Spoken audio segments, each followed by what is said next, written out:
In today's class we will discuss simplification. अब अगर हम बात करें सिंप्लीफिकेशन की, तो सिंप्लीफिकेशन में मेनली होता तो ये है कि आपके पास एक एक्सप्रेशन गिवन होता है, एक एक्सप्रेशन आपके पास गिवन है and you solve the expression and give a single answer. But अगर हम बात करें सी सेट की, तो सी सेट में ऐसे क्वेश्चंस नहीं आते, सी सेट के अंदर ऐसे क्वेश्चंस नहीं आते हैं। सी सेट में सिंप्लीफिकेशन के कौन से क्वेश्चन आते हैं कि वर्ड प्रॉब्लम्स आती है। और यू कैन से कि अगर आपने इस बार का भी पेपर देखा है, जिन जिन स्टूडेंट्स ने इस बार का पेपर देखा है 2021 का, तो उन्होंने देखा होगा कि जो क्वेश्चंस है कैसे हैं, स्टेटमेंट है, स्टेटमेंट के अंदर पता ही नहीं चल रहा कि क्या करना है। ठीक है, जिन स्टूडेंट्स ने प्रैक्टिस की हुई है वो इजीली कर लेंगे। मीन्स व्हाट कि कुछ लॉजिकल क्वेश्चंस आपको देखने के लिए मिलते हैं, लॉजिकल क्वेश्चंस आते हैं एग्जाम के अंदर। ठीक है, अब उसके अकॉर्डिंग आपने देखना है कि उस पर्टिकुलर क्वेश्चन को कैसे सोल्व करना है।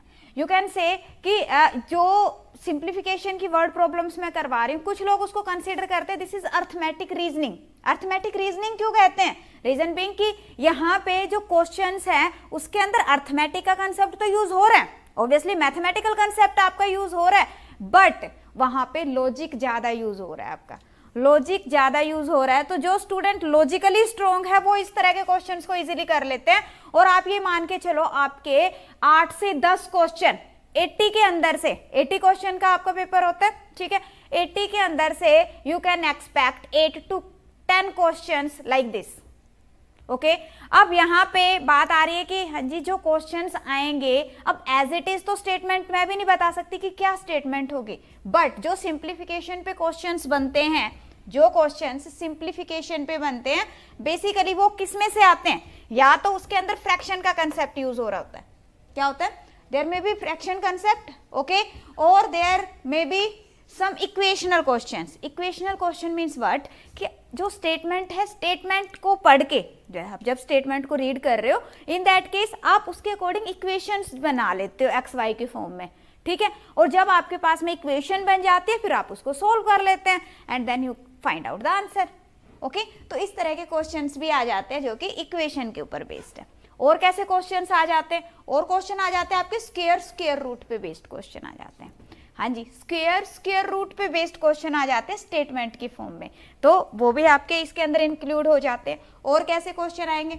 अब देखो परसेंटेज हम ऑलरेडी डिस्कस कर चुके हैं, तो कुछ ऐसे भी कंसेप्ट आ जाते हैं कि पूरी स्टेटमेंट के अंदर कहीं ना कहीं कुछ परसेंटेज से रिलेटेड यूज हो रहा होता है, but that is a logical question.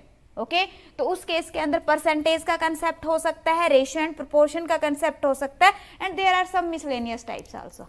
Okay, that means कि जब हम सिंप्लीफिकेशन करने लगते हैं उससे पहले आपके ये सारे कंसेप्ट्स क्लियर होने चाहिए। अगर आपके ये वाले कंसेप्ट्स क्लियर हैं तो उस केस में आप ये मान के चलो कि 8 क्वेश्चंस तो आपके पक्के हैं। ठीक है, और जो ये 8 क्वेश्चन है इसी के बेस पे लोग डिसाइड करते हैं कि पेपर का लेवल क्या था, पेपर का लेवल क्या था, क्योंकि अगर जो लॉजिकल क्वेश्चंस को सॉल्व कर लेता है वो कहेगा कि इजी पेपर था, बट लॉजिकल क्वेश्चन है, अगर हमें लॉजिक नहीं मिल पाया तो इन दैट केस हम क्या कहेंगे कि पेपर टफ था। सिंपल इतना सही है। तो लॉजिकल क्वेश्चंस पे सभी ने प्रैक्टिस करनी है, जहां से भी आपको लॉजिकल क्वेश्चंस मिलते हैं उन पे प्रैक्टिस करेंगे। ओके, सो स्टार्ट करें। अभी तक किसी का रिप्लाई नहीं आया कि हाँ जी आवाज प्रॉपरली आ रही है। देखिए स्टार्ट करें। आज के क्लास के अंदर बेसिकली हम क्वेश्चंस ही डिस्कस करने वाले, only I will discuss questions. Okay, और सभी ने साथ साथ में क्वेश्चन को सोल्व करना है, मेरे सभी ने साथ साथ सोल्व करना है। सभी अपना पेपर पेन लेके बैठेंगे, सभी क्लास के अंदर पेपर पेन लेके बैठेंगे, सभी ने क्वेश्चंस को सोल्व करना है, बिकॉज लॉजिकल क्वेश्चन है। थोड़ा सा आपने भी देखना है कि क्या मेरा लॉजिक बिल्ड हो रहा है, मेरा लॉजिक बिल्ड हो रहा है इसके अंदर। ओके, सो देखिए जैसे फर्स्ट क्वेश्चन है, यहाँ पे एक क्वेश्चन है आपके पास में स्क्रीन पे, क्या है यहाँ पे question? In a class there are 18 boys.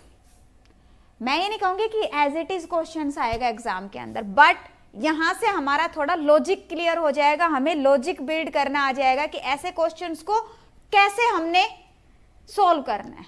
Okay, yes Monica. तो देखिए क्या है, in a class there are 18 boys. Class के अंदर कितने बॉयज हैं? 18 बॉयज है who are over 160 centimeter tall. If these constitute 3/4 of the boys. अब देखो 3/4 उसने कहा, दैट मीन्स कि फ्रैक्शनल टाइप्स क्वेश्चन आ रहा है हमारे पास में। ठीक है, and the total number of boys is 2/3 of the total number of students in the class, then what is the number of girls in the class? girls कितनी हैं? this is the question. अब जैसे ही मुझे मिला क्या, in a class there are 18 boys who are over 160 centimeter tall. तो जो ये 18 है, बिल्कुल आराम आराम से आज की क्लास के अंदर बिल्कुल स्लो चलेंगे हम, ठीक है, क्योंकि बार लॉजिक बिल्ड आना होना चाहिए आपका. क्या कहा उसने? 18 बॉयज हैं who are over 160 centimetre tall. अब इन 18 बॉयज की डिटेल आपके पास में कहां पे गिवन है? This is the detail. क्या कह रहा है? These constitute 3/4 of the boys. That means this value is equal to 3/4 of boys and this is given as 18. पहले ये देखो, ये लाइन इस पर्टिकुलर स्टेटमेंट से क्या हम ये बना पा रहे हैं? बिल्कुल सिंपल था. क्या कहा कि ये 18 बॉयज हैं और वो क्या है? 3/4 है किसका? बॉयज का. ओके, सो यहां से मुझे क्या मिल जाएगा? कैंसिल आउट किया, b is equal to 24. That means कि टोटल बॉयज कितने हैं? 24 है. ओके, अगर क्वेश्चन होता कि टोटल नंबर ऑफ बॉयज कितने, देन हमारा आंसर इज 24. बट क्वेश्चन में आगे भी कुछ गिवन है. क्या है? And the total number of boys, total number of boys is 2/3 of total number of student in the class. अब टोटल नंबर ऑफ बॉयज कितने हमारे पास में? 24. And these 24 are is equal to what? 2/3 of the total number of students in the class. Okay, तो यहां से अगर हम देखें तो टोटल नंबर ऑफ स्टूडेंट्स कितने बन गए? Total number of students are 36. Total number of students हैं 36. बॉयज कितने हैं? 24. And what is our question कि गर्ल्स कितनी हैं? सो गर्ल्स कितनी आ जाएंगी? This will be 36 minus 24. That means 12 girls. कोई डाउट? हाँ जी, कोई डाउट किसी को? अब इसी को दूसरे तरीके से भी, अब मैं ये नहीं कहती कि सभी का नजरिया एक जैसा होता है. क्वेश्चन को जब आप रीड करते हो, if you are 50 students, in that case जो 50 स्टूडेंट है सब कुछ डिफरेंट सोच रहे होंगे, सभी के माइंड में कुछ डिफरेंट कैलकुलेशन चलती है. अब जैसे ऐसे भी इसको कर सकते हैं. यहाँ पे क्या क्या है? 18 boys who are 160 centimetre. Number of students की दिस इज 36. ओके, दोनों केसेस में 36 बन रहा है. अब उसने कहा है कि गर्ल्स कितनी है, बॉयज कितने. अब उसने यहाँ पे क्या कह रहा है कि if they consider 3/4 of the boys, 3/4 क्या है? बॉयज है. दैट मीन्स कि 1/4 क्या है? 1/4 क्या है? गर्ल्स है. 1/4 इसका 1/4 करेंगे. सॉरी, यहाँ पे क्या कह रहा है कि constitutes the 3/4 of the boys and the total number of boys is 2/3. Total number of boys कितने हैं? 2/3 है. बॉयज कितने हैं? 2/3 है. दैट मीन्स गर्ल्स कितनी है? 1/3 है. तो गर्ल्स कितनी आ गई इसकी? 1/3. 12. सो ऐसा नहीं है कि एक क्वेश्चन एक ही मेथड से सॉल्व होगा. जब लॉजिकल क्वेश्चंस एग्जाम में आते हैं देन आप डिफरेंट लॉजिक्स वहां पे लगा सकते हो. ओके, सो नेक्स्ट माइनस कर देती हूँ. ठीक है, तो वैल्यू कितनी आ जाएगी आपके पास में? 1/24. So your answer will be 1/24.